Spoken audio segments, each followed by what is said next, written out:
What's up, everybody? Extra Million here once again with Totally Sick Resident Evil Edition. This is something I whipped up in the meantime while I'm taking a break from Final Fantasy VII. This is the GameCube remake of Resident Evil that came out in 2002 and then was later ported to the Wii as Resident Evil Archives in 2008. I'm playing it on a GameCube Wii emulator called the Dolphin. So it's got a bit higher resolution and anti-aliasing and all those extra bells and whistles. It's not too prominent though, since most of the backgrounds are pre-rendered, so you'll really only notice it on the models.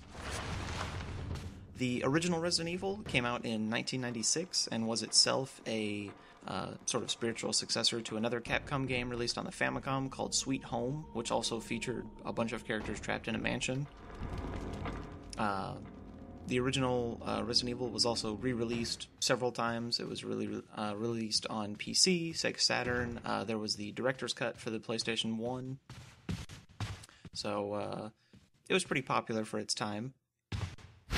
It's less popular now, but for the time it was a lot bigger than... It was like the go-to game for survival horror. It was bigger than like Clock Tower and Alone in the Dark.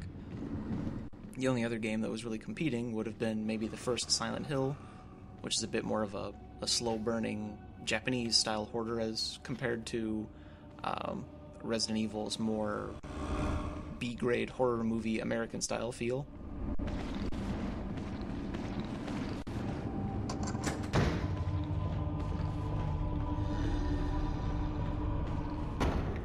This run that I'm doing is a few of the stipulations I'll go over now. The first is I'm playing on hard mode, which means that the enemies do way more damage to you and you do way less to them.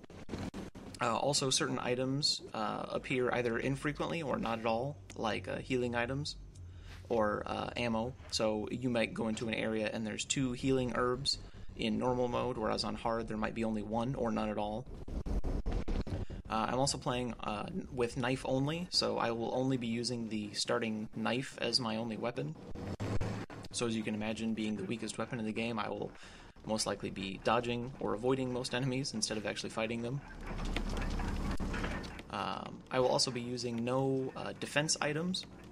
In this remake, they added in items that basically let you have like a do-over if you get grabbed by zombies or other various enemies. One of them is the dagger, which you can stab into enemies.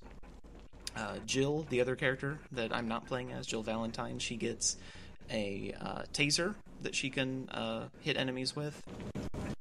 On normal mode, I believe it's enough to kill just a regular zombie. And then Chris Redfield, the character I am playing as, he can find items called flash grenades, which you shove into the enemy's mouth, and then a few seconds later it will basically blow them up. Not only are these very useful for just avoiding taking damage from enemies, but it makes one boss fight completely different since I'm not using them.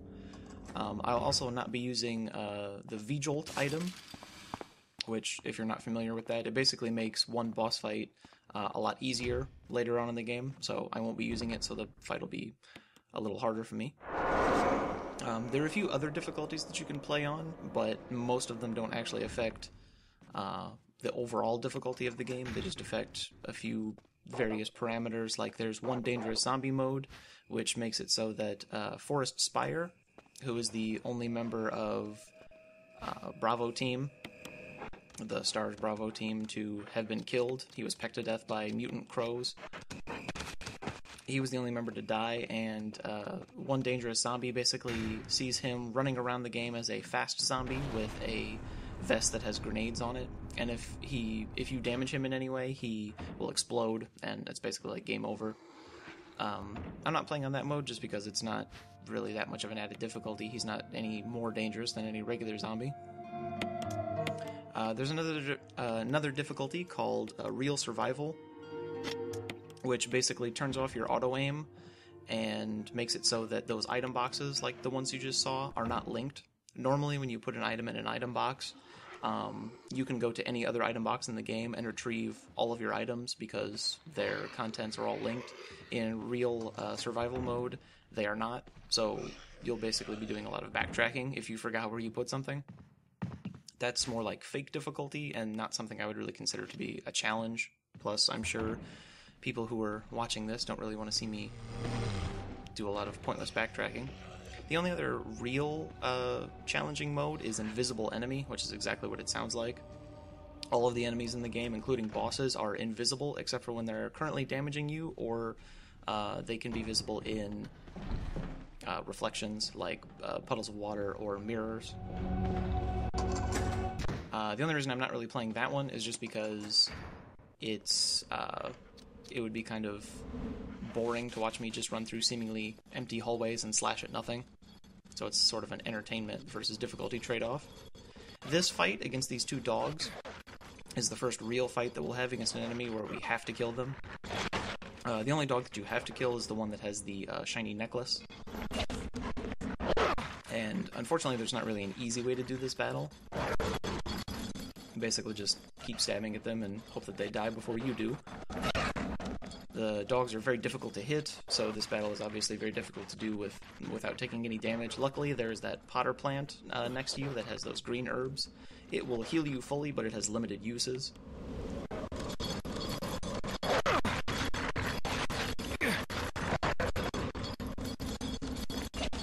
Also, you may notice there's a bit of a slowdown. Anytime there's a lot going on with the pre-rendered backgrounds, mostly the areas that are outside, the emulator can kind of bog down a bit and the sound can sort of stutter. It's not too bad in this area, but there are other areas where it is very bad, and in those ones I have completely removed the sound and just replaced it with my commentary and then just the background music. You lose all of the footsteps and monster noises, but I'd say that's a trade-off for not having to listen to stuttering audio the whole time. So now that we got that necklace, we have the item that was inside. You'll find that a lot with a lot of these items that you can see. You have to examine them to reveal some sort of hidden trait about them. There are two characters that you can play the game with, which sort of adds an additional sort of difficulty. The first one is Jill Valentine, and she has the sort of unofficial easy mode, because she not only has a better partner than Chris does. Chris has the only surviving member of Alpha Team, the team that was sent in before you guys, Rebecca Chambers, who's not very useful in the game. She just heals you a couple of times, but mostly just needs to be rescued. She's a medic, not really a fighter, so she did get her own game in Resident Evil 0, but then is never mentioned again, outside of a few appearances in the Resident Evil Mercenaries games. Whereas Jill gets Barry Burton, who constantly supplies you with weapons and ammo and will save you on occasion, and actually makes one boss fight in particular very easy. Jill also gets the grenade launcher, which is a far more useful weapon, whereas Chris can get the assault shotgun, which is not quite as useful. Jill also has 8 inventory slots, whereas Chris only has 6, so if you don't know what you're doing, you'll be doing a lot of backtracking with Chris, because you'll run out of inventory very quickly.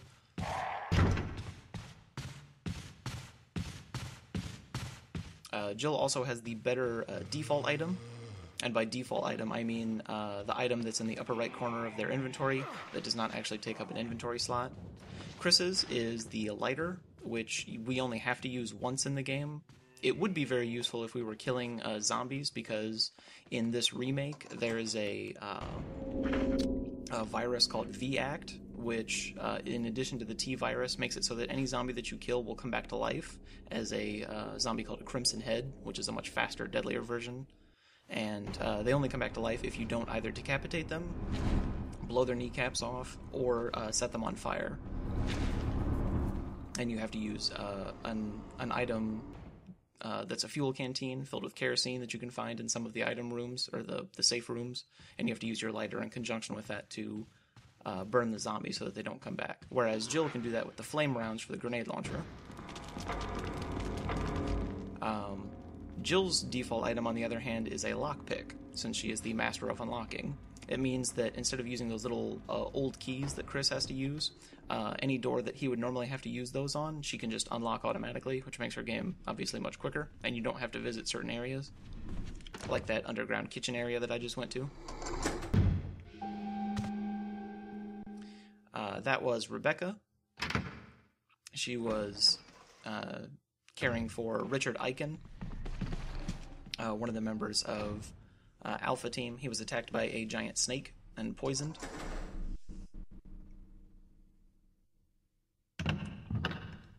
Chris does have a few advantages. One is, I actually didn't mean to go in there, I meant to just unlock the door. Once a key item in your inventory has no more uses, the game will just ask you to discard it, which is why I used it to unlock that door. Because once I use the key for the last time, it'll say, do you want to discard, and then you can just get rid of it. Right now, what I'm trying to do is find anti-venom serum to cure Richard. But Chris has a few advantages, one of which is his knife has longer reach and is twice as big and stronger. And more importantly, he has way more health than Jill does, which is going to be very helpful in hard mode, which means he can basically just take more hits than she can.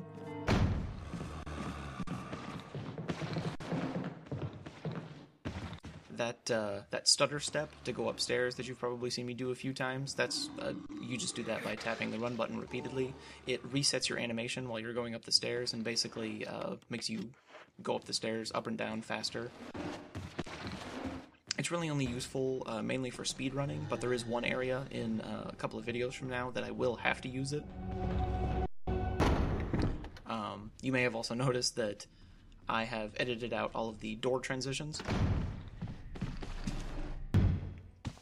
so that the gameplay flows a bit quicker.